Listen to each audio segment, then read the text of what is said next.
Bueno, pues hoy estamos con un escritor que escribe desde lo vivido, lo pensado y lo aprendido.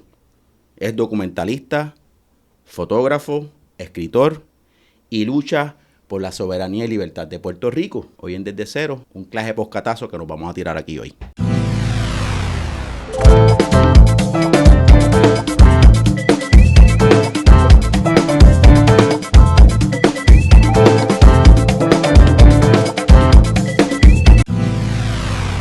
Para mí es un gran honor presentarles aquí a Sebastián Castrodat y todo el mundo aplaude, que es la que hay. Sebastián Castrodat, ¿cómo te estás, brother? Muy bien, mejor ahora con esa introducción. Gracias por la invitación y por tenerme en este espacio tan preciado e importante en estos momentos del país. Coño, sí, no, gracias a ti, brother, por aceptar nuestra invitación. Habíamos hablado de esto un poco para ver si se podía dar y se dio. Te conocí en primera instancia porque me contactaste y me acuerdo que hiciste vi que quedó bien chula, como una documentación de lo que estaba pasando en Rincón y vi tu talento de documentalista, brother. Y en tan pronto tú hiciste esa documentación, tiraste eso a las redes sociales y, mano, me gustó mucho la composición, cómo lo hiciste bien, como que artística y tú con tu... Eso, ¿de dónde viene esa cuestión de la documentación, de ser documentalista, Sebastián? Pues, un poco siempre había tenido una idea de que quería trabajar con pues, una intersección entre la escritura y el lenguaje visual. Uh-huh. Pero era algo como que yo intuía que quería que pasara en mi vida hasta... Cuando la oportunidad surgió con la lucha de Ramona, uh-huh, ahí en Aguadilla, ya yo estaba haciendo fotografía como oficio y decidí coger la cámara y empezar a grabar, y de ahí en adelante el resto es historia. Ahora que te mencionas a Ramona, sí, recuerdo haberte visto en unas manifestaciones allí en apoyo a Ramona, pero no habíamos coincidido. Pero aquí, antes que todo, ¿verdad? Vamos a empezar desde cero. Uh-huh. Sebastián Castrodat, ¿de dónde tú vienes, bro? ¿De dónde tú eres? ¿De dónde tú eres, Sebastián? Yo soy sanjuanero. Ah, ¿tú eres sanjuanero? Sí, yo nací en el hospital universitario, allá uh-huh, hace 38 años. Entonces... tú eres un neneteta, ¿no? Sí, un millennial. Sí. Millennial. Sí. Allí me crié, me criaron una mamá y un papá que han tenido influencia bien grande en mi vida, personas que siempre han sido comprometidas y militantes con la lucha por la independencia de Puerto Rico. Instauraron en mí muchos valores que al día de hoy pues pretendo prestarle honra. Y nada, allí di, tú sabes, bandazos por ahí para abajo. Uh-huh. Me gradué de una escuela elite en un colegio llamado el Colegio San Ignacio, que es ¿lo he escuchado? O solo de nenes, no de uh-huh, nenas. Graduado de ahí, me meto a la UPI. La UPI empieza a estudiar literatura comparada. Estoy como 10 años entre estudios, electivas, dándome de baja, volviendo a estudiar, trabajando y qué sé yo. Normal. Después de la UPI, básicamente experimento la vida como obrero y como, igual formándome un poco en términos más como filosóficos, entendiendo mi relación conmigo mismo, con mi entorno, etcétera. Y llegamos a un punto que trabajé mucho en la industria de la comida, de mesero especialmente. Okay. Estudié vino, me fui para Nueva York, trabajé allá 6 meses. Espérate. ¿Eres conocedor del vino? Más o menos. Más o menos, quise ser sommelier en algún momento. Bueno, pero para querer serlo hay que tener un conocimiento. Yo no tengo un caro de conocimiento, a mí me gusta el vino. Sí. Y yo, pues, lo que me gusta, pues, es lo que yo digo, pero nada, que eso es interesante. La tiendita de vinos de aquí tiene una joyita. Tinto. Sí, qué bien. Volví de Nueva York por una llamada de quien ahora es mi esposa, que me propuso abrir un negocio. Abrimos un negocio en la calle Loíza llamado Punta Medio. Estuvimos 3 años ahí. Okay. Muchas personas que me conocen de allá de San Juan se recuerdan con mucho cariño de ese espacio, porque era un espacio, no solo un negocio, era un espacio comunitario. Okay. Hacíamos muchos eventos sociales, con la impresora que está en Isabel ahora, mucha música, desayunitos y tabernas. Y de ahí, Una pregunta, punto medio. Es que me suena ese nombre. ¿Dónde estaba ubicado Punto Medio? en la Loíza, justo al frente de la Goico, de la escuela. Ok. ¿Y hasta cuándo estuvo Punto Medio? Hasta el 2019, hasta el verano. Tuvimos del 2016 al 2019, ahí ya cerramos, mi esposa estaba a punto de parir. Okay. Y entonces parimos y en enero del 2020 nos mudamos a Moca. Ella es mocana. Ok, brother, ¿qué cambio ese del área metropolitana para un área, ¿verdad? Más o menos, ¿verdad? Del oeste de Puerto Rico, que es mucho más tranquilo, más melo. Yo viví 10 años en el área metropolitana, sé cuál es el cambio. Uh-huh. ¿Cómo estuvo ese cambio para ustedes como familia? Bueno, pues al principio fue ideal porque justo nos mudamos y empezó la pandemia, un par de meses. Okay. Igual un saludito a los babilonias mocanos, esa familia que nos ha apoyado tanto. Qué bien. Y empezó la pandemia, en el transcurso de la pandemia, con una bebé recién nacida, básicamente. O sea, sí. No tenía un año cuando empezó la pandemia. Estuvimos en ese encierro, y en ese, tú sabes, un cantazo grande que le dio a todo el mundo en la vida. La humanidad completa. Un jamaquión. Uh-huh. Ahí empieza entonces mi reformación política, como yo le digo, porque yo siempre estuve bastante alineado, ¿no? con el progresismo, etcétera, el independentismo. Pero ahí me pongo a estudiar, me pongo a escuchar un montón de podcasts. Okay. Y a leer y a reflexionar. Empezó el genocidio en el 2023 después. Correcto. O sea, en verdad no empezó me gusta más decirlo como que la resistencia palestina le metió a la operación Al-Aqsa Flood y ahí empezó pues, la crisis mundial en la que estamos sumergidos ahora mismo, para un mundo mejor. Uh-huh.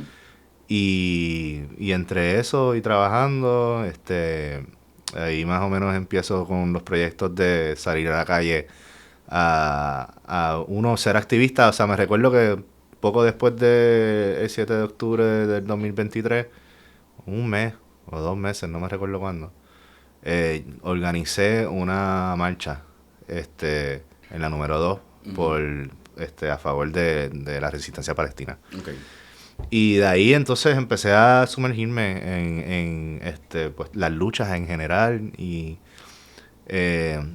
Ramona, o sea, acompañar a Ramona, ¿no? Y además de hacer el documental, tú sabes, acompañar a la familia y ser solidario y darles el apoyo que tenía, pues a la misma vez me dio mucha energía para seguir expandiendo el trabajo de activista, a conocer todas las otras causas y luchas que habían alrededor en el oeste específicamente. Y ahí empecé a coger la cámara, empecé un podcast que está ahora mismo en pausa por más de un año, que se llama La Señal. La Señal. Que ahí fue que publiqué el mini reportaje que hice contigo. Correcto. Pero eso viene. Qué bien, mano. No, y oye, pero muchas cosas, muchos temas, porque yo sé que tú eres poeta, uh-huh. Y eso pues quiero tocar ese tema eventualmente ahorita. Pero antes de todo, me llama la historia palestina es bien consona con la historia puertorriqueña. Uh-huh.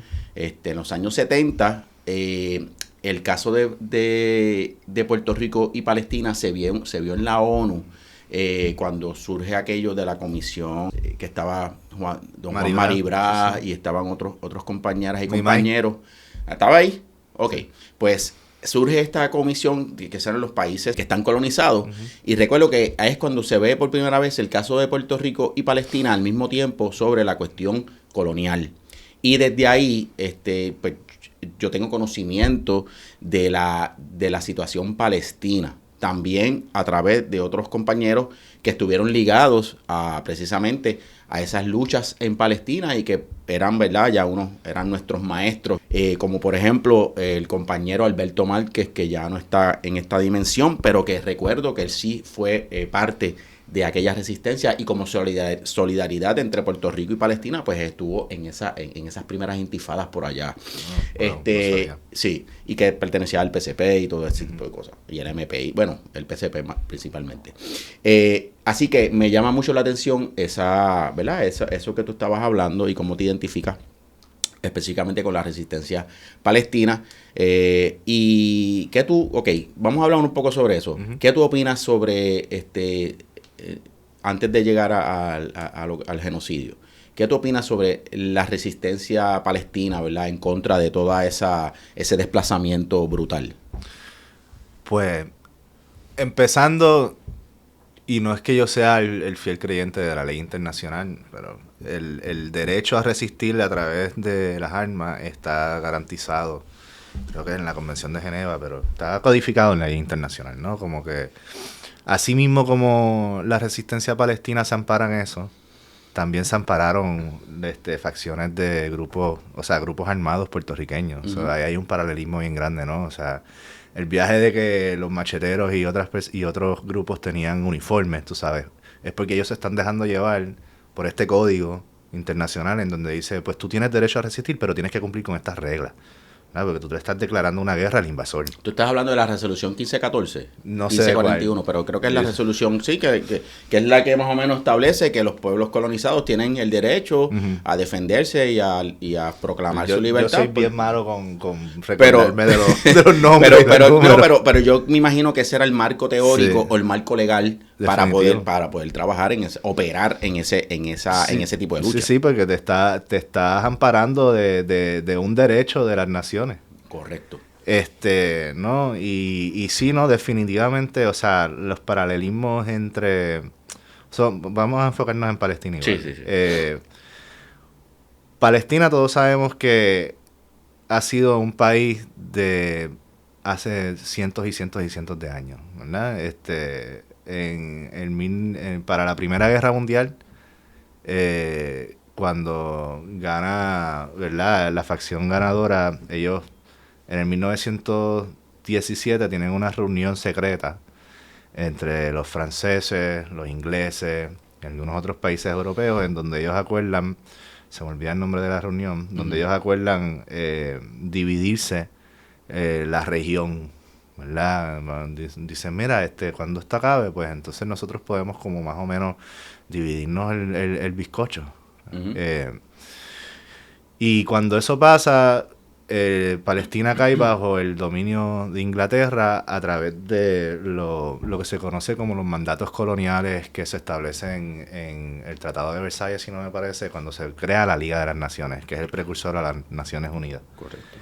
Entonces ahí, por ejemplo, el Líbano queda bajo el mandato de Francia y la región entera se divide y además se trazan unas fronteras que no existían antes. Ya para finales de 1800 y principios, inclusive en el medio del conflicto de la Primera Guerra Mundial, había nacido un sentimiento pan-arabista en la región, en donde se identificaban un poco también que se querían más o menos salir del Imperio Otomano, que era pues un imperio, sabes, de cientos de años que dominó mucho la región, muy distinto a los imperios que conocemos hoy en día. Uh-huh. Pero igual hubo un movimiento cohesivo en la región, de lucha armada también, para establecer, tú sabes, una región árabe que iba desde el Levante hasta el norte de África. Eso pasa, en el 1917 se firma el Tratado de Versalles y entonces ya hay una primera traición porque muchos de estos países que estaban en la unión en el proyecto panarabista se luchan a favor no a favor, sino que hacen una alianza estratégica con las fuerzas que están luchando en contra del Imperio Otomano, y esa se incluye Inglaterra y Francia, y por ejemplo Alemania estaba luchando era la Primera Guerra Mundial básicamente, ¿verdad? Sí, era la Primera Guerra Mundial. Esa era, o sea, gran parte de la Primera Guerra Mundial era ver cómo podían derrumbar este orden oriental del Imperio Otomano para los imperios capitalistas repartirse el bizcocho ahí, ¿verdad? Porque es una guerra de conquista más o menos, ¿no? De conquista financiera más bien que nada. Ahí están los Rothschild y toda esa gente envuelta. Sí, los Rothschild están desde Inglaterra y Estados Unidos también conspirando con la élite financiera global. Y cuando un paréntesis, esa élite financiera global, ¿era judía? El sionismo nació poco antes.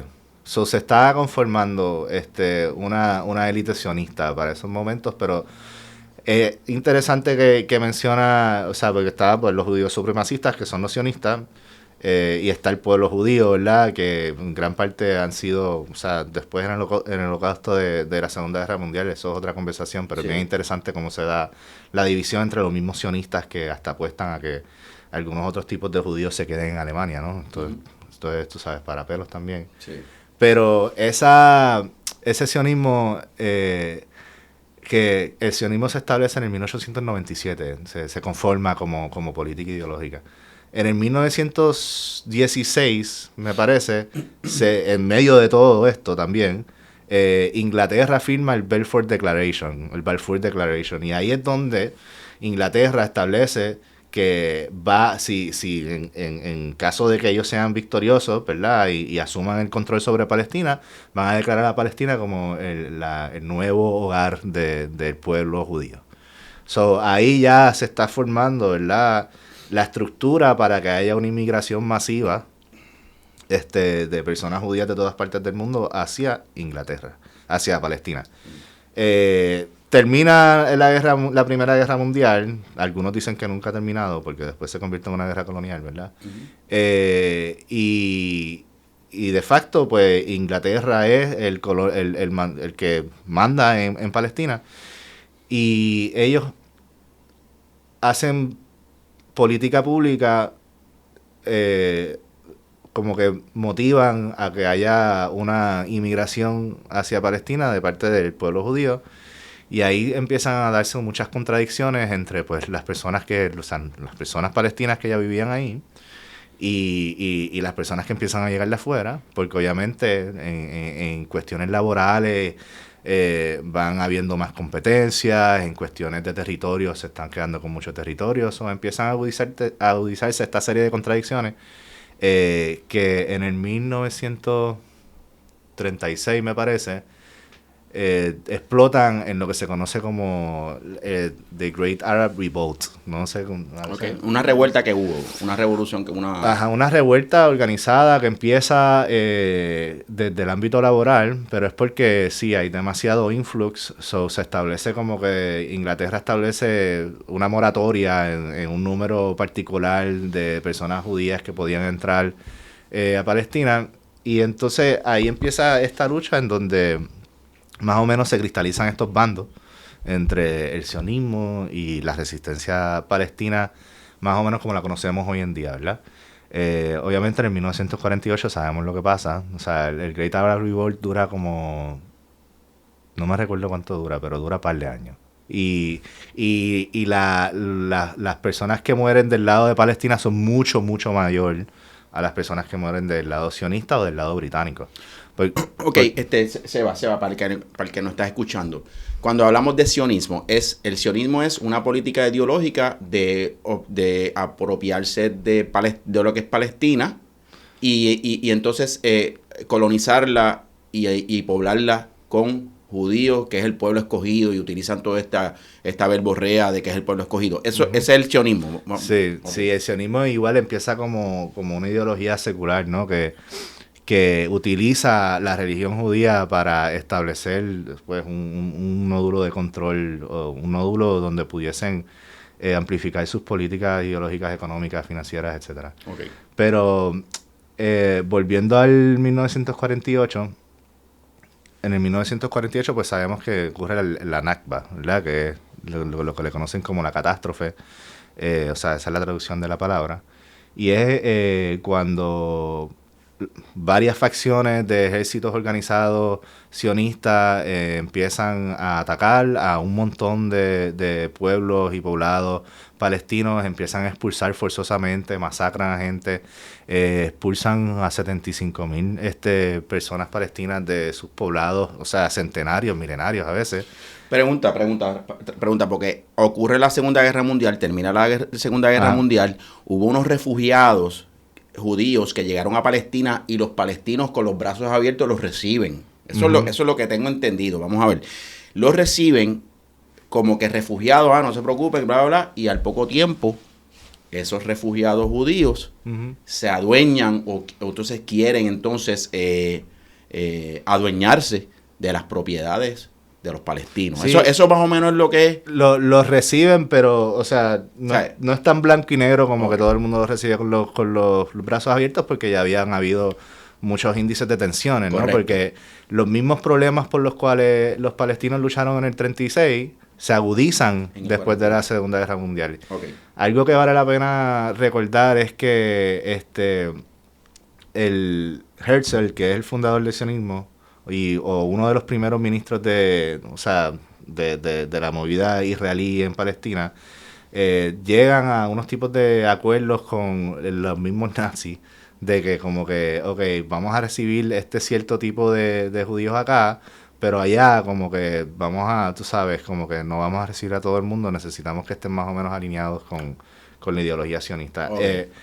Llegan un montón de sionistas a Palestina, se da la Nakba, se da pues el ethnic cleansing en Palestina masivo de 75,000 personas, masacran a miles y miles de palestinos, y ahí entonces empiezan a crear lo que se conoce como los campos de refugiados. Por ejemplo, Gaza era un campo de refugiados, se divide la tierra en Palestina, acuerdo de unas fronteras propuestas pero nunca declaradas oficiales por el Estado israelí, porque Israel siempre había tenido un tipo de fantasía con el Greater Israel, que es lo que estamos viendo hoy en día, que ellos están tratando de expandir sus fronteras. So, ellos nunca formalizan como tal el límite de sus fronteras.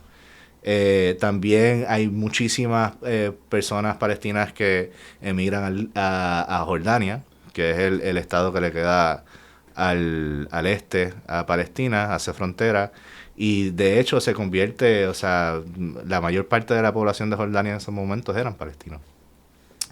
So, pasa esto, de ahí obviamente hay resistencia, pero obviamente es un movimiento fracturado, es un movimiento que está buscando cómo volver a surgir, porque es una población totalmente violentada, es una población que se les expropió literalmente de sus tierras. Mucha gente se fueron con sus llaves para volver, por eso el símbolo de la llave es tan importante en la imagería palestina, porque uno de los derechos fundamentales de la lucha por una Palestina libre es el derecho a volver a sus casas, ¿no? Porque sus casas entonces literalmente son tomadas por los asentadores sionistas. Y la cosa se sigue complejizando en términos de, pues, hay muchas influencias globales, políticas. Uh-huh. En los 60 hay movidas muy importantes en cuanto se organiza también una resistencia armada palestina, porque mucha de la resistencia estaba afuera de Palestina, o estaban como que se estableciendo distintos facciones armadas desde afuera de Palestina, pero en los 60 se establece la PLO, que empiezan a reagrupar estas facciones independentistas palestinas que van conformándose. Para ese tiempo ya Yasser Arafat estaba deslumbrando como el líder del PLO, o más o menos. Arafat desde el principio era líder de la PLO. Al poco tiempo se establece la PFLP, que es como pues un grupo armado de resistencia de liberación palestina con teoría marxista-leninista, y está George Habash liderando ese frente. Pero la PLO era también funcionaba como un lugar centralizador de distintas ámbitos de resistencia. Acciones acumulaban, ¿no? Y la traían hacia Palestina para entonces hacer la resistencia desde adentro también. Me surgen muchas preguntas con todo lo que has hablado y relatando toda esta historia. He leído recientemente algunos artículos donde establecen que Hamás fue financiado por el mismo Israel para destruir al PLO y sacar a Arafat como que del medio, llevar a unas elecciones. O sea, yo no sé si eso fue así, no sé si tú tengas ese tipo de información, pero dicen las malas lenguas que Hamás fue financiado por el mismo Israel para desbancar al PLO y entonces despuntar a Hamás en lo que es hoy. No sé si eso es verídico, o sea, pues, te pregunto. Yo también he escuchado, ¿no? Como que esa teoría y no te puedo aseverar si es súper cierto o falsa. Ayer igual vi un artículo que salió desprobando inclusive esa misma teoría. Okay. Ciertamente la resistencia islámica en Palestina se da porque ya el PLO va perdiendo un poco de injerencia y va haciendo algún tipo de negociaciones. Desde inclusive un liderazgo que ya también estaba exiliado, ¿no? Porque Arafat ya estaba no sé si estuvo entre Egipto y Turquía, o sea, viajando. Eso fue para la presidencia de Bill Clinton.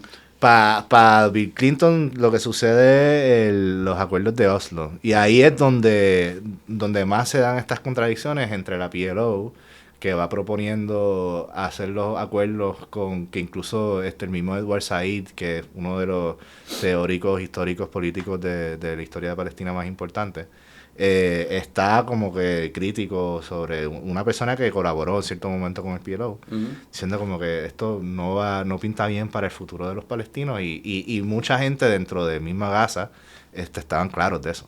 Entonces ahí se da pues otros grupos de resistencia, porque cuando se establece el PLO en el 1993, entra la Palestinian Authority. Entonces, lo que se pinta es como que la Palestinian Authority está no colaborando, pero sí se está doblegando mucho a las imposiciones de la entidad sionista, ¿no? Y entonces, pues ahí obviamente surge otro tipo de resistencia que se contrapone a la PLO. Okay. Ciertamente, independientemente que jamás haya sido financiado o no haya sido financiado por Israel, es un grupo que surge de una necesidad material, porque ellos estaban viendo que no funcionaba lo que estaba pasando en Gaza en esos momentos y tenían que establecer otra infraestructura política dentro de Gaza que pudiese beneficiar materialmente más a los gazatíes. Sí. Y reavivar también el sentido de independencia palestina, porque en cuanto la Palestinian Authority entra, pues ya están como que monopolizando las armas y adueñándose de pues una lucha popular en donde no todas las facciones populares estaban de acuerdo a que obedecieran, tú sabes. Ellos concedieron muchísimo con los acuerdos de Oslo. Ok, entiendo. Para el que está viendo, Gaza es una gran prisión al aire libre, es un centro, es un campo de concentración, eso fue lo que se ha convertido, completamente controlado, vigilado, con la tecnología más sofisticada de vigilancia, de reconocimiento facial, de toda la cuestión esta tecnológica enclaustrada aquí en ese espacio pequeño, que no sé cuáles son las dimensiones, y eso lo hablamos con Libre, tuve la oportunidad de entrevistar a Libre, que es un boricua en Gaza y está ya haciendo un trabajo, ¿verdad?, de solidaridad. O sea, vivir bajo esas condiciones de control y de vigilancia, nada más, ya tú vas a cuestionar ese sistema de entrada. Totalmente. Y si tú hay una estadística que todos los miembros de las familias de Gaza y Palestina han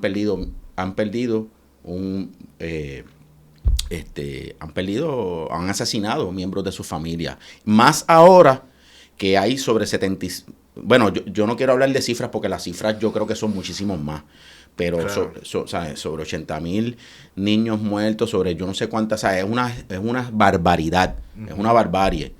Y aquí de entrada nosotros estamos siempre en solidaridad con Palestina. Eso es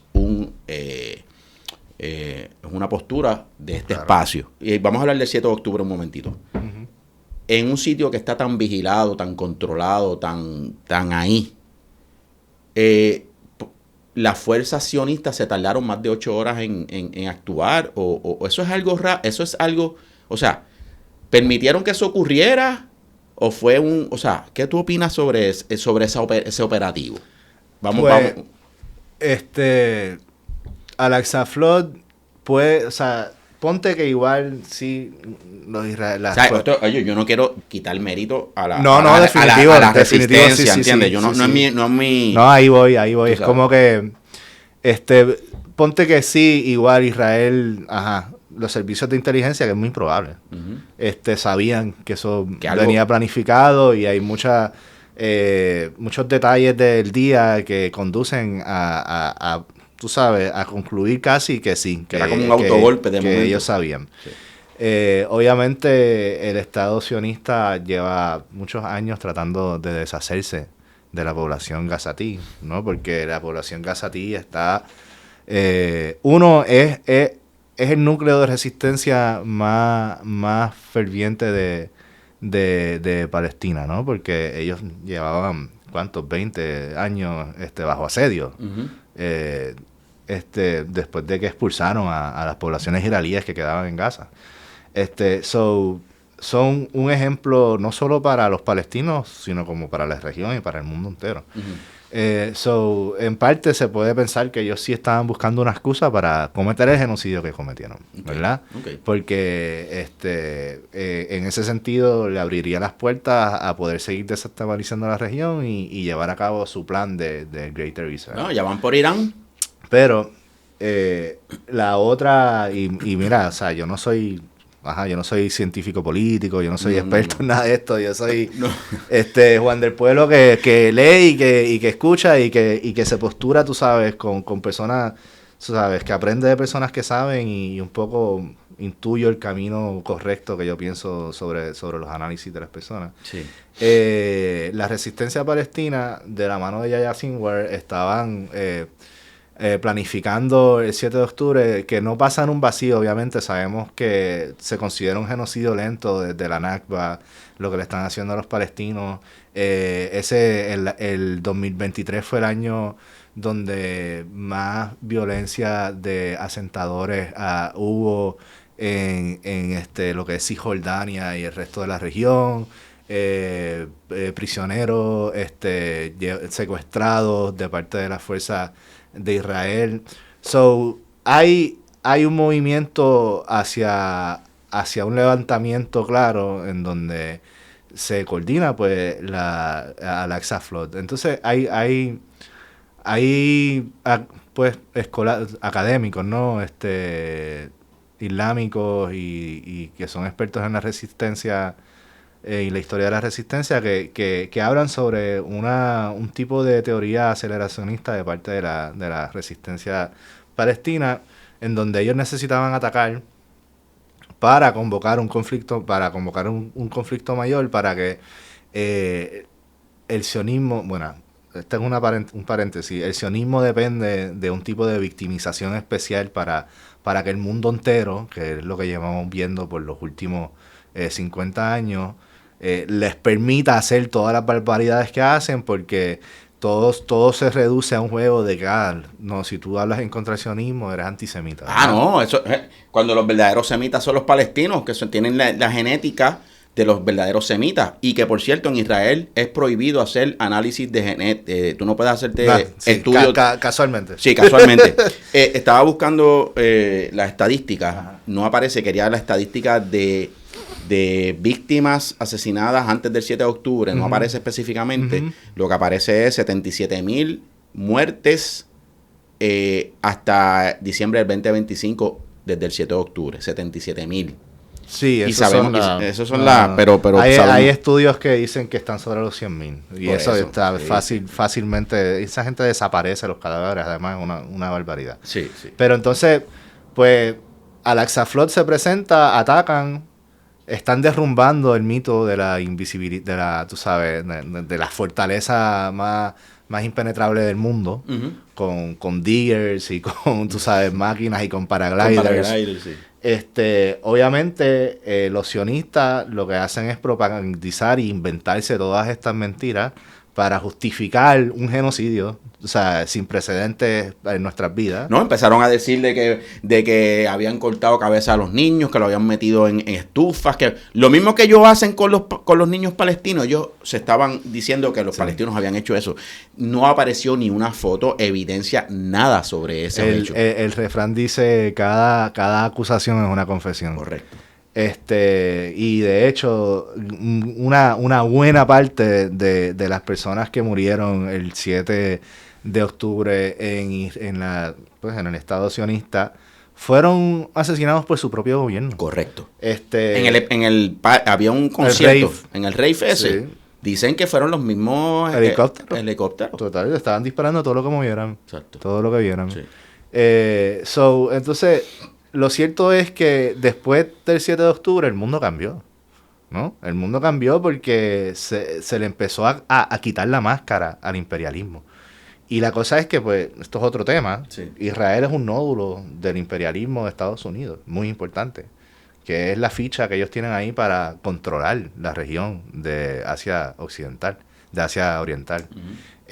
Así que el 7 de octubre para mí tiene una importancia histórica en la humanidad. Un antes y después. Para mí es el principio de una lucha final que se tiene que dar, porque el futuro global está entre la extinción, tú sabes, o el fin de la humanidad como nosotros la conocemos, o un mundo en donde el imperialismo ya no existe. Mira, estaba hablando con un compa hace un tiempo, y establecimos como que Palestina representa, o Gaza representa lo que a la humanidad en un futuro le va a ocurrir. Nos están condicionando y acostumbrándonos a lo que un genocidio, pues, es como algo que puede suceder y Total. no, ¿sabes? Nos están condicionando. Y dicho eso, ahora vemos que se ha expandido la geopolítica, ¿verdad? A la invasión a Irán, y ese plan de ampliar la Gran Israel se está viendo ahora. Así que los planes, la agenda continúa, la agenda del sionismo continúa, y dentro de Estados Unidos hay facciones que están totalmente en contra de lo que está pasando. Inclusive dentro de los republicanos. Y dentro de los republicanos están diciendo que Estados Unidos está intervenido políticamente por Israel y que está obviamente al servicio de Israel, sin importarle los intereses de los norteamericanos en este caso. Así que hay una situación ocurriendo tanto dentro de Estados Unidos como mundialmente, que es lo que tú estabas hablando. Y aquí, lamentablemente, pues obviamente ha sido los gazatíes y los palestinos los que están llevando, ¿verdad? Ahora el Líbano también, o sea, estamos hablando de que están haciendo masacres a tutiplén. Bueno, y hay más de 1 millón de personas en el Líbano desplazadas de sus casas. Lo que estamos viendo ahora entre Irán, Israel y el Líbano es parte de la misma secuencia de eventos, ¿no? Correcto. Todo empezó en Gaza. El Estado de Irán siempre ha tenido un proyecto de ser esencial en la liberación de Palestina. Y por eso es un peligro tan grande para Israel, ¿no? Y por eso Israel necesita, para poder ampliarse y tener su plan de conquista en Asia Occidental, necesita que Irán no exista como existe, porque es el único Estado ahí capaz, que tiene la suficiente fuerza militar, como lo hemos visto. Correcto. De ponerle un freno a la ocupación sionista. Y entonces, en lo que dices de que Estados Unidos es un país intervenido, yo soy más de la posición que es un mismo proyecto. Israel y Estados Unidos, hablando de la esfera superior que domina a ambos países. El Deep State. El Deep State, o sea, literalmente Israel es una colección de billonarios sionistas que son dueños de la mitad del mundo de medios de comunicación, en Estados Unidos también. si ellos dejan a Israel desaparecer, pues su proyecto imperial también empieza a desaparecer. Exacto. O sea, bueno, ahí vemos la decadencia del imperio. Todos los imperios caen. Y estamos viendo una decadencia, ¿verdad?, del imperio, ¿verdad?, ahora mismo lo que está pasando con Estados Unidos. Coño, es que este tema a mí me apasiona. Me gustaría realmente hablar todo el tiempo de este tema. Pero quiero pues pasar a otras facetas, ¿verdad?, de ti. Gracias por toda esa... Sí, un día vengo más ready. Vengo ya con sí, datos. Yo creo que sí, deberíamos aquí las puertas abiertas para realmente hacer eso y hablar más específicamente de todo esto ¿verdad?, que es súper interesante, al mismo tiempo bien preocupante. Skydive Puerto Rico ubica en el Aeropuerto Regional de Arecibo Antonio Neri Juarbe. Es la principal escuela de paracaidismo en Puerto Rico desde su fundación en el 2016. Skydive Puerto Rico cuenta con un ambiente familiar y acogedor con facilidades recientemente rehabilitadas. Nuestra escuela cuenta con aviones especializados para una operación de excelencia y con capacidad para 14 pasajeros. Ven, anímate y certifícate como paracaidista licenciado y únete a la familia de los cielos azules. Se ofrecen saltos tándem desde 10.000, 14.000 y 18.000 pies de altura con instructores de vasta experiencia. Desde estas alturas vas a poder ver el mejor paisaje de todo Puerto Rico. Operan los 7 días de la semana y puedes reservar en línea o comunícate por WhatsApp al 787-303-3483. Únete a la familia de los cielos azules y vive la mejor experiencia de tu vida. Skydive Puerto Rico, la mejor escuela de paracaidismo en el Caribe y en el mundo. La faceta tuya, ¿verdad?, más poética. La poesía llegó a tu vida. ¿Cuándo fue que la poesía llega a tu vida? En 6º grado. ¿En 6º grado? Sí, yo empecé a escribir desde chamaquito. Es bien loco porque después en 7º empecé a escribir poesía en inglés. Okay. Después de leer a Shakespeare. Ah, ¿de verdad? Ok, brother. Pero sí, siempre he escrito.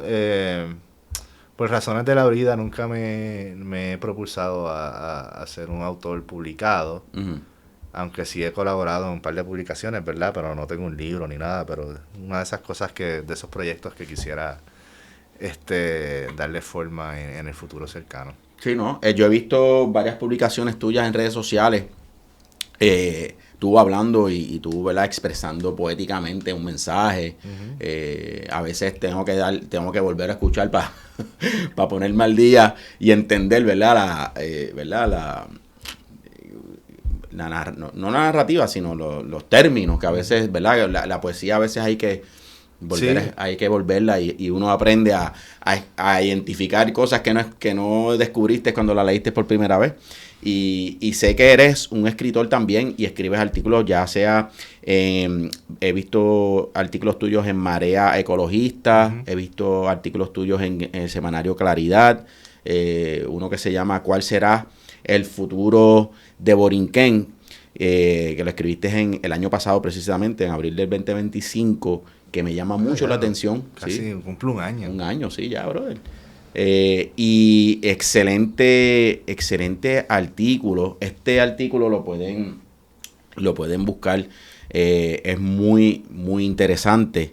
¿Qué te motivó a hacer este tipo de artículos y ¿verdad?, de llevar este mensaje a través de la escritura? Pues mis artículos son también un proceso de investigación propia en donde yo busco entender la situación alrededor de nosotros. O sea, primero que nada, ¿verdad?, somos independentistas y queremos articular las contradicciones que ocurren dentro de Puerto Rico. Entonces hay que hacer un trabajo bastante arduo de investigar y de asesorar cuáles son estas condiciones, ¿no?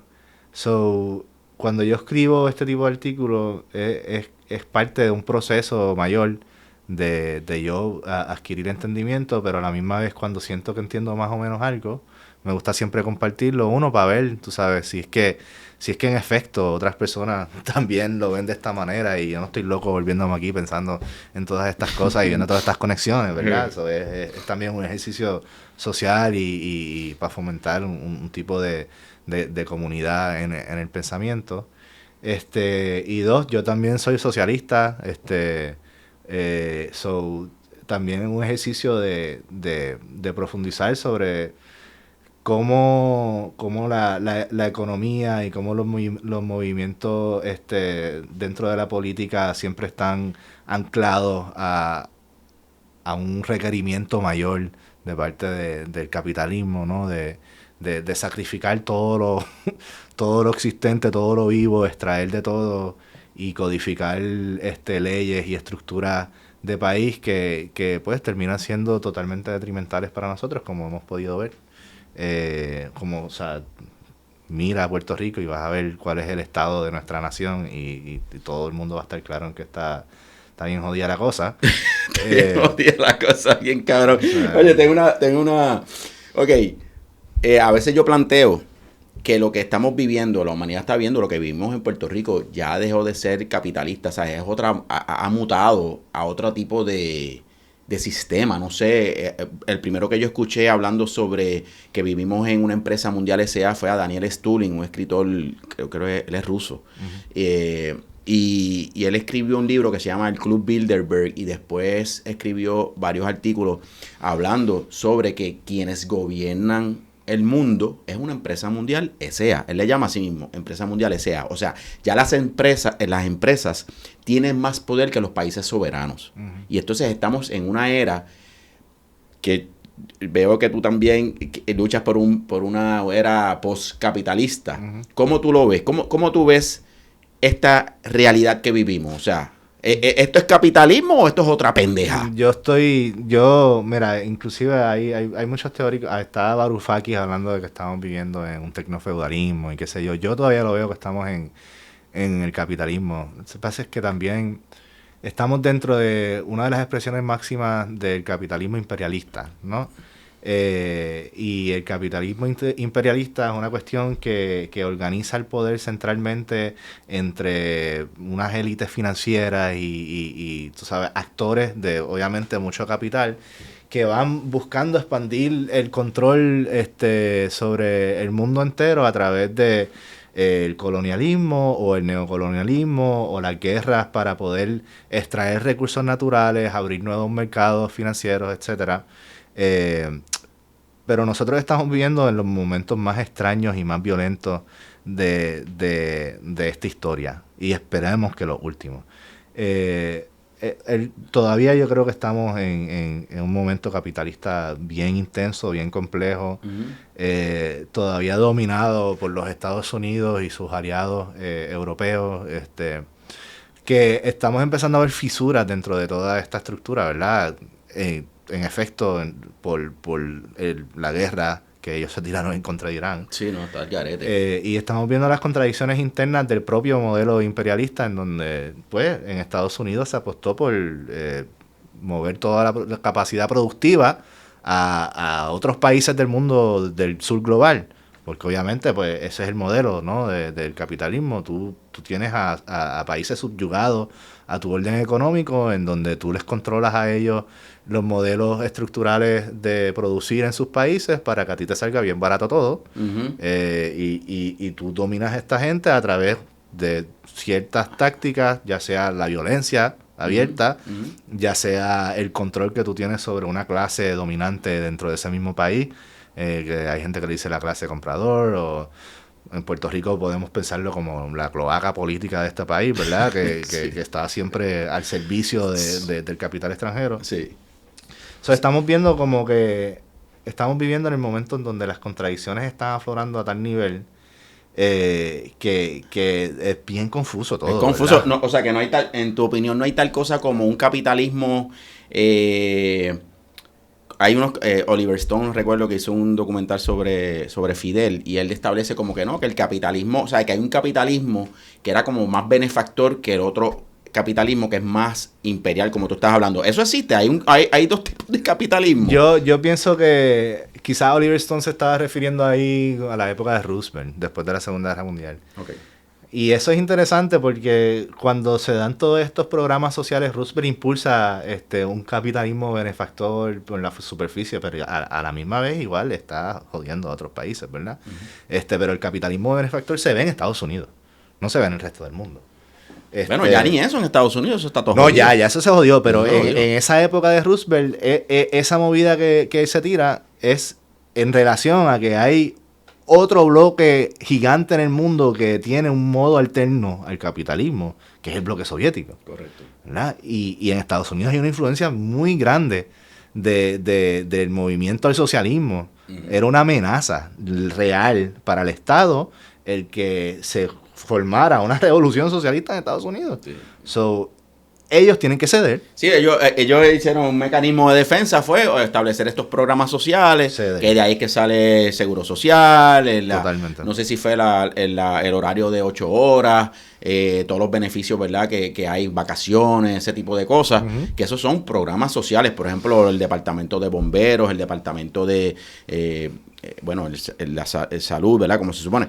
Pero esos son programas sociales para beneficiar, ¿verdad? A la clase trabajadora y a las comunidades. Y son migajas que le tiran a la población para que, mira, bájenle. No necesitamos aquí una revolución socialista, por favor. Exacto.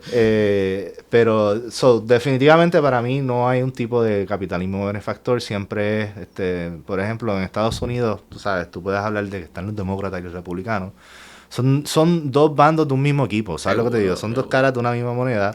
Y unos te duermen por un lado y vienen los otros y después vienen a joderte igual. Y todo es en beneficio a la clase dominante capitalista. Y todos esos políticos, demócratas y republicanos, reciben dinero de AIPAC. La gran mayoría.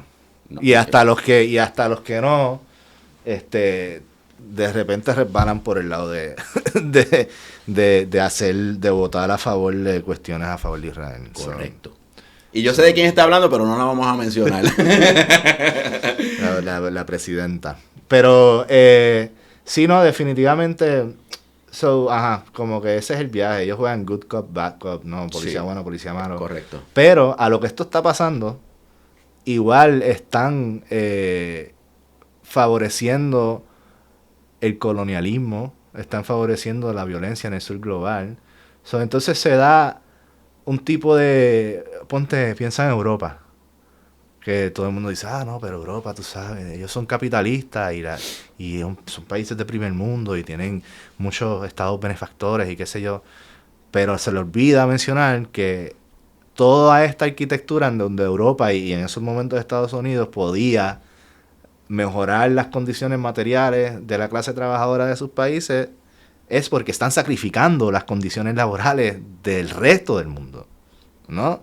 Se invisibiliza ese link, esa cadena que hay de producción en donde lo que hacen es extraer y violentar y explotar a las poblaciones del sur global, las poblaciones más oscuras, para que haya una comodidad superficial en los trabajadores blancos del mundo, ¿no? Porque no nos podemos olvidar que el proyecto capitalista, imperialista, es también un proyecto de supremacía blanca.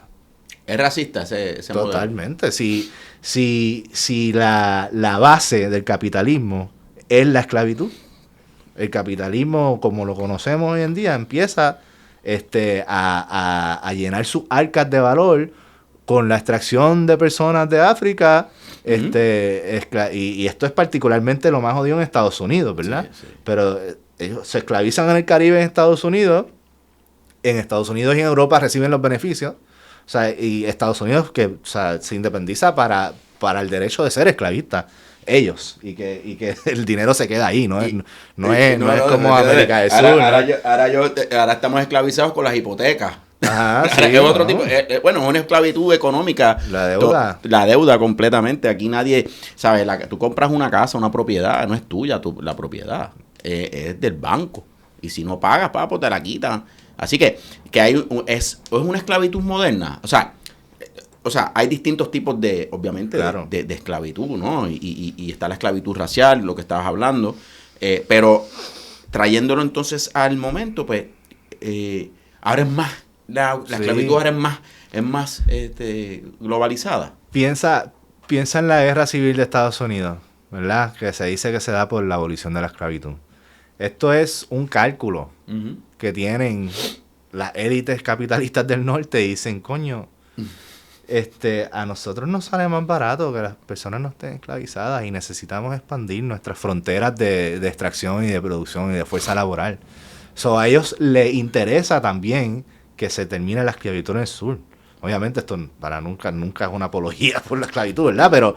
Pero hay una diferencia bien grande entre el punto de vista de los dueños de las plantaciones del sur, en donde la dominación de los cuerpos de las personas esclavizadas para ellos era una cuestión también como de clase, de ellos tener como que este tipo de posición privilegiada en el mundo, versus que los capitalistas del norte ya estaban pensando en otro juego totalmente.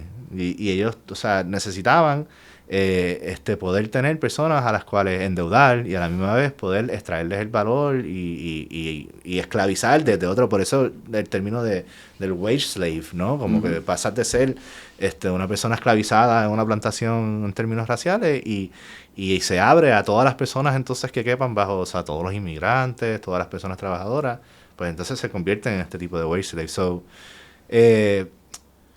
yo diría que todos somos como esclavos del sistema. Nadie, o sea, la 99% del mundo no es libre. Correcto. No tenemos, no podemos vivir sin miedo a quedarnos materialmente desamparados, ¿no? Una sociedad libre es una sociedad en donde tú puedas vivir sin miedo a que te falten las cosas más básicas. Sí, Latinoamérica, ¿verdad? Y el caso de Latinoamérica, ¿verdad? Lo que es la deuda internacional, Banco Mundial, Banco Monetario Internacional, cómo también exprimieron las arcas de los países de Latinoamérica, ¿no? Ahí está la Argentina, ahí está un montón de ejemplos y casos donde realmente, pues, países soberanos tuvieron que sucumbir a los intereses del Banco Monetario Internacional y todo ese endeudamiento externo, ¿verdad? La deuda externa, que es parte también de una esclavitud. Me gustaría llevar el tema de esencia, que me hables un poco de esencia, o sea, ¿qué opinas? Verá, cambiando drásticamente el tema, pero... No es tan drástico. No es tan drástico, pero ¿verdad? Vivimos en un país donde la ley 60, el desplazamiento brutal que está ocurriendo en todo Puerto Rico, se está viendo a gran rasgo, ¿verdad? Como después del huracán María y el efecto como eso tiene un nombre, el shock, ¿cómo es la doctrina del shock? Cómo ha influenciado toda esta migración de puertorriqueños hacia afuera del país, más les mezcla la ley 60, más tienes todo el desplazamiento que está ocurriendo, y entonces para mí tiene que ver esa agenda, ¿verdad? De desplazarnos, tiene que ver también con este proyecto Esencia en Cabo Rojo. Cuéntanos un poco, que yo sé que estás bien ligado a esa lucha. Mira, conectándolo todo, ¿no? Nosotros estamos en un momento en donde el capitalismo está evolucionando hacia... O sea, vamos un momento a la crisis de poder que hay en Estados Unidos, ¿verdad? Estados Unidos ahora mismo está conformando una lucha entre su clase superior, que está entre los bandos de los tecnoligarcas, que son los tech bros, los Zuckerbergs, los Bezos, toda esta gente de la inteligencia artificial, etcétera, luchando en contra de las viejas potencias industriales de Estados Unidos. Y esta gente tiene un modelo único de ver el mundo. Y ellos están buscando establecer tipo colonias de asentamiento en distintas partes del mundo. Ni hablar de Gaza, porque ese es uno de los proyectos de Gaza, el del New Gaza, es literalmente esencia en esteroides, ¿verdad? Mucho peor. Prospera en Honduras, que era este tipo de ciudad para Techno Bros, en donde ellos mismos establecían sus propias leyes. Entonces, de repente, en Puerto Rico tenemos esta invasión de proyectos desde Moncayo a otros proyectos, el que habían propuesto en Vieques, que no sé en qué ha quedado eso, y Esencia. Esencia viene de la mano con todo este viaje financiero y con los Rubén Brothers, que by the way son sionistas, billonarios, élites del mundo, pana, o sea, por lo menos salen un par de veces en la lista de Epstein. Mira lo que ellos dicen. Ellos dicen, el desarrollo establece un benchmark. ¿Qué es benchmark en español? Benchmark es... Como un precedente. Ok, el desarrollo marca un precedente sostenible de vivir en un resort en el Caribe y más allá. Uh-huh. Ahí, obviamente, está la ironía y eso es la demagogia, ¿no? de este uh-huh. mensaje, donde van a estar estropeando 1.500 cuerdas o más de 1.500 cuerdas. La propuesta son 2.000, hasta ahora tienen 1.549. Sí, ¿no? O sea, irónico, no le hace sentido a lo que esto es peor, es perverso. Es perverso. Ellos, sí, el desarrollo sostenible para ellos quiere decir una cosa bien particular. Y es sostenible para ellos, ¿verdad? Ellos están buscando hacer un enclave de gente ultra rica, que totalmente desconectado con Puerto Rico. Uh-huh. O sea, para nada que ver con establecer relaciones positivas comunitarias, nada que ver con eso. Todo esto es un tape, un fronte que ellos se tiran para lavarle la cara al proyecto, que es un proyecto de colonialismo de asentamiento, básicamente, de un índole muy, muy particular, porque sigue evolucionando. No es lo mismo que pasó en Algeria, no es lo mismo que está pasando en Palestina. Es otra cosa un poquito más sofisticada. Más suave, más suavecita. Más suavecita en apariencia, más uh-huh. como que, pero eso es terreno privado, entonces ahí podemos desarrollar, porque tú sabes, la propiedad privada es una de las cosas más nocivas que hay en la historia del planeta, pero eso es otro podcast. Pero sí, no, o sea, esencia sería uno de los precedentes más nefastos en la historia de Puerto Rico, porque establecería que Puerto Rico es un ventetú para este tipo de personas, que yo las considero las peores personas que pueden haber en la humanidad. Son estos tipos de billonarios, ¿no? Uh-huh. Los Rubén Brothers, en 1000 escándalos. Los Rubén Brothers se hicieron ricos cuando cayó la Unión Soviética, con fábricas de aluminio en Siberia, a través de aliarse con una de las mafias más grandes de Rusia, sionistas. O sea, literalmente así. Sí. Así ellos se hicieron billonarios. Entonces, esta gente que cuyos escándalos son mínimo de lavado de dinero y máximo de mandar a matar a gente. Correcto. O sea, vienen a Puerto Rico a hacerse un paraíso para ellos y para su clase, que son igualitos todos, ¿no? A destruir 2.000 acres de un bosque. De un bosque comunitario, porque se usa como tal. Y no solo los caborrojeños, ahí yo me encontraba a gente de todas partes de Puerto Rico que van ahí porque eso es un remanso de paz, una esquina de las pocas esquinas que nos quedan a nosotros los puertorriqueños, que se pasan quitándonos todo. Que todavía tú puedes ir ahí a estar en paz o a correr for track, como tú quieras, ¿entiendes? Sin que nadie te joda. Hey. Gratis, sin pagar. Pues, no. Sí.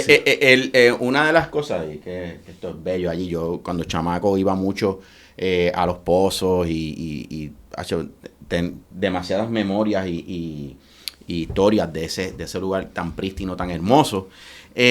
Pero hablándole a los comerciantes y a los que se creen que con este proyecto se van a beneficiar económicamente, y el que, por ejemplo, los pequeños negocios del poblado de Boquerón se van a beneficiar. Mira, este proyecto viene todo, allí tienen sus propios supermercados, tienen su propio aeropuerto, tienen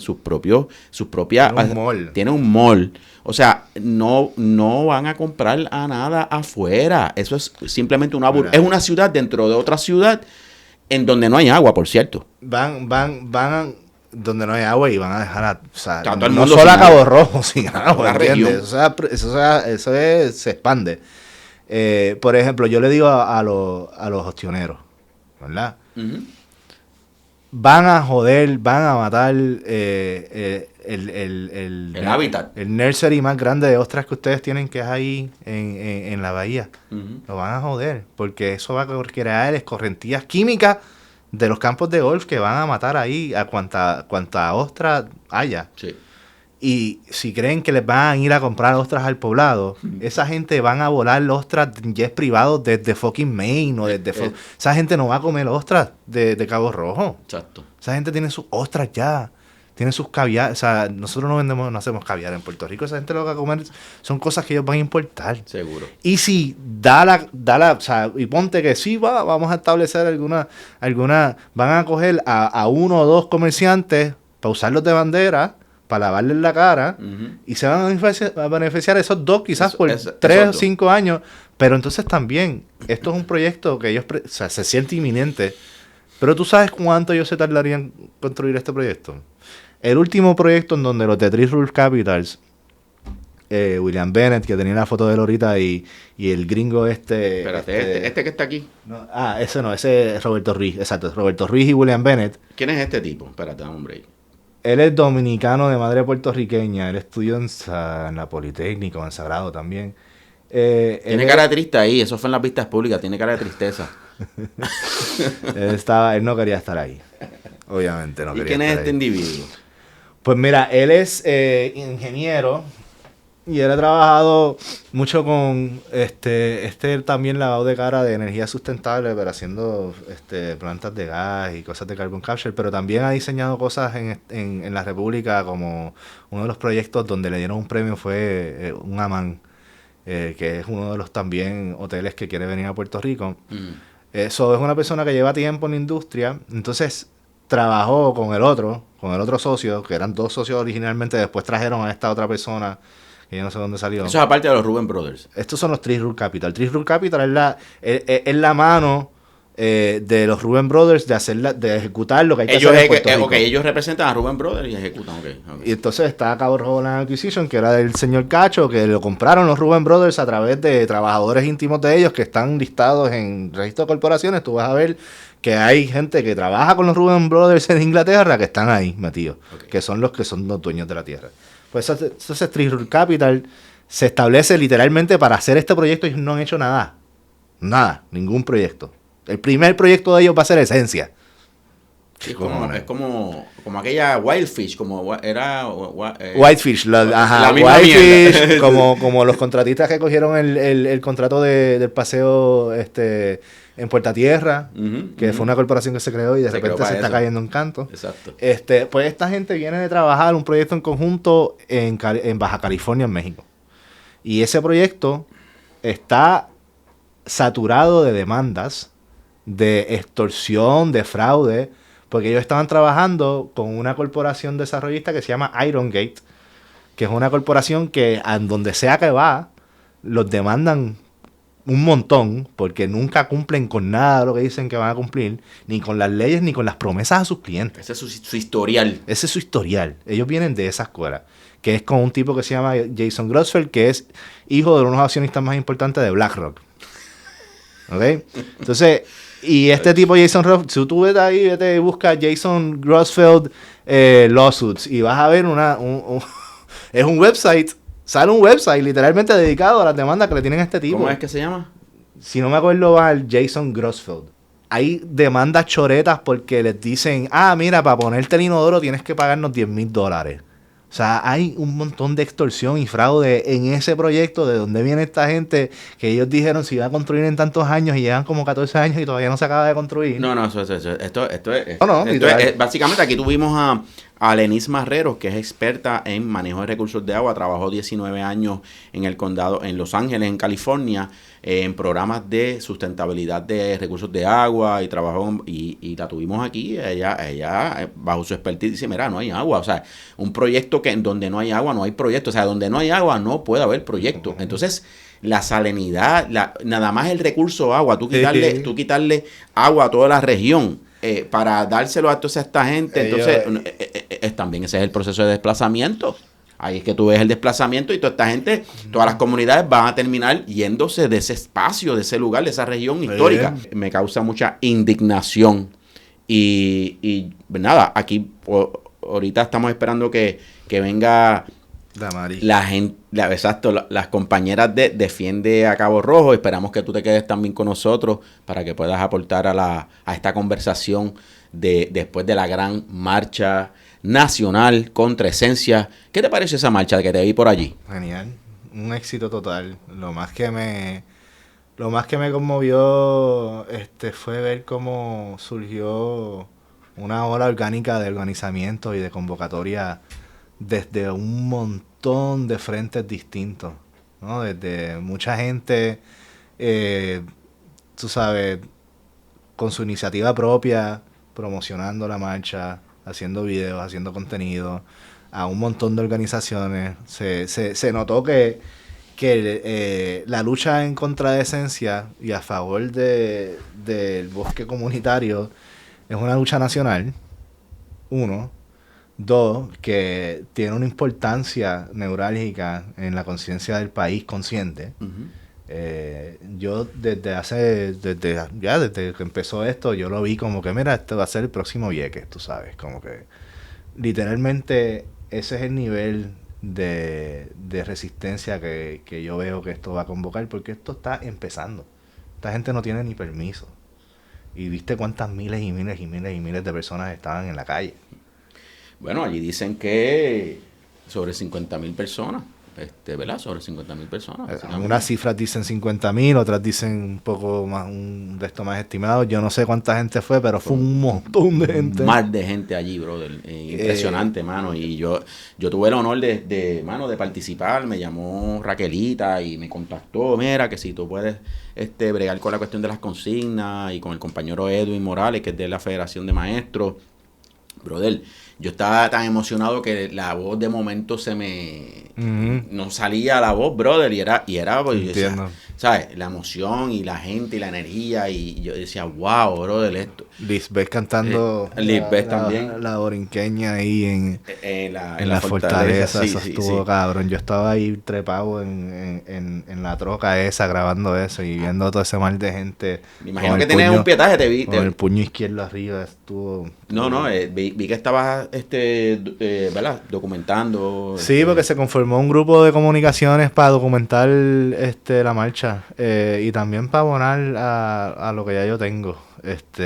Que es importante que empiece a meterle mano a eso porque yo llevo documentando desde el 2024 esta pendeja. ¿Cuándo pudiéramos ver esos pietajes o esa documentación por ahí, Bueno, ya hay un par de cosas arriba que yo llegué a sacar en el transcurso de todo este tiempo. Ha habido como un hiato en donde yo he tenido que tomar un espacio para hacer un tipo de reorganización y también cumplir con muchos deberes definitivamente. de mi vida personal. Correcto. Pero yo tengo que sentarme a darle estructura a un documental de esta lucha. Qué bien. Igual esto va para algo. Sí, no, esto es para algo. Entonces, ¿dónde pueden conseguir lo que nos ven tus artículos, tus escritos? ¿Cómo pueden? Mira, pues ahora mismo yo estoy cogiendo un break de Instagram y de Facebook porque lo necesitaba. Uh-huh. Pero estoy activo en Substack. No me recuerdo la dirección particular, pero busca Sebastián Castro y te va a salir. Y en YouTube, donde está todo lo que he publicado en términos audiovisuales, está bajo La Señal PR. Perfecto, ahí lo tienen para que, ¿verdad? Para que puedan accesar a tus interesantes escritos, documentales, y darte las gracias por darnos esta visita desde cero por primera vez. Esperemos que no sea la última.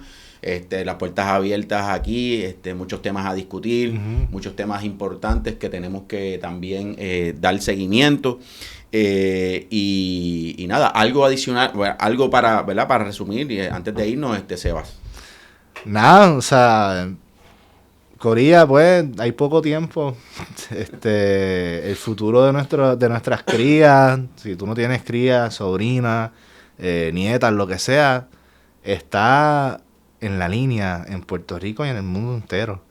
Y hay que dar una batalla como si fuese de vida o muerte, porque literalmente a la niñez mayor que nada se le va la vida en esto. Y Puerto Rico necesita salir de donde está para poder crear una posibilidad de que nosotros podamos vivir con dignidad en esta isla. No solo las pocas personas que han tenido la suerte o la malicia de llegar a donde están en términos materiales y estar cómodos. La mayor parte de nosotros somos trabajadores en precariedad. Y es difícil admitirlo, pero esa es la que hay. En Puerto Rico la cosa está jodida, así que a luchar, a pensar en la independencia como realmente un proyecto emancipador y necesario para nuestro futuro y a plantearnos la urgencia de estos momentos que son únicos en la historia y no hay mucho tiempo.